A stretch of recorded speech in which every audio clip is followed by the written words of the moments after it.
Okay, to understand something that has happened right in front of you and how to react to it, it involves many different steps.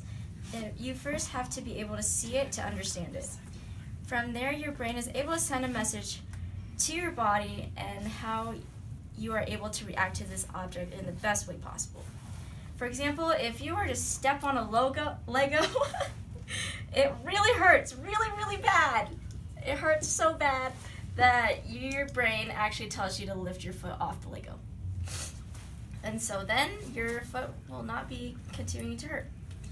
If you want to change how you're moving, when do you do it? When you're running and you want to change directions to go to a swing set versus the monkey bars, you can change how you're running and where you're running to. It's like your brain. It's what it does is when it's called a closed loop feedback. When your noggin has enough to understand what is around you, your brain can tell your muscles how to change to do what you want to do. But what if you are jumping? Can you jump higher when you're already in the air? Your brain can understand that you want to jump higher, but you'll have to wait your turn until the next jump. Because you can't jump any higher when you're already off the ground. This is an example of what we call as open loop control, where your brain doesn't have the time to tell your muscles how to change during a really fast activity. Okay. Who's that? That was really bad, but okay. Have you ever wondered how you know if a cup is hot or not? Or have you thought about how you're going to pick up a cup at different times? You're able to figure out these things through different sensory pathways in the brain. This allows for you to make an influence on what is going to happen when you go to pick up the cup. Your brain is able to recall past experiences to help better prepare you for the upcoming task.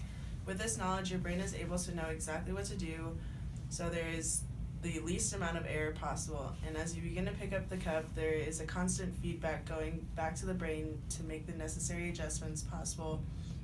This makes this type of skill a closed loop system, meaning that you have the time to adjust movements if they are not exactly right. With this ability, you have constant feedback your body needs to have the necessary coordination and flexibility to move all the correct joints at the exact right moment and time to complete the skill. I bet you never thought about picking up a cup is so difficult. When you're performing a skill, you know if you're doing it with results you want, whether during the activity or as a result after the activity. Your brain gets information known as feedback to compare what you actually did to what you wanted to do.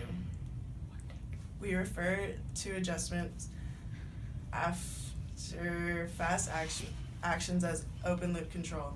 Fast movements do not allow your brain enough time to adjust your action during your performance, such as pitching a baseball or jumping.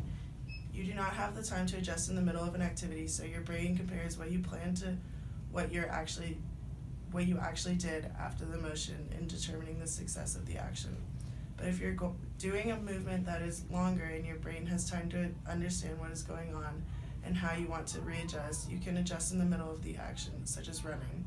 Running is a movement that you can adjust in the middle of the action right where you want to run, how fast you want to run, and so on.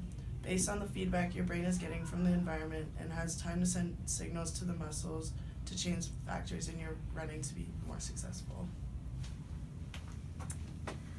During voluntary movement, sensory motor processing is used to pick up an object as simple as a cup. The basal ganglia is used to participate in the movement by estimating how much force is required to grasp the cup. Our cerebellum is required to correct errors in the movement as it is made. There are 7 stages of motor control. Sensing is the first stage, which uses visual information to locate the target. Perceiving uses the frontal lobe motor areas, plan the reach, and command the movement. As we begin to interpret the data, our spinal cord carries information to our hand. The motor neurons carry the message to the muscles in the hand and the forearm in the conceptualization stage. Sensory receptors on the finger send messages to the sensory cortex saying that the cup has been grasped. The spinal cord carries sensory information to the brain. Our basal ganglia judges the force of the grasp, and the cerebellum corrects the movement's error. Our sensory cortex receives the message that the cup has been grasped during the strategy stage. This is a closed loop because you're continually correcting the movement as it goes. For open loop, it is similar, but what you're doing is you're planning that pattern before you go. So you're going through the 7 stages before you actually enact the movement. And then once the movement's done, so it'd be like hitting a golf ball. You plan your movement, you plan when you're going to and where your arms have to be, how they have to move, how fast they have to move, and the destination that you plan to put the ball at the end of the swing.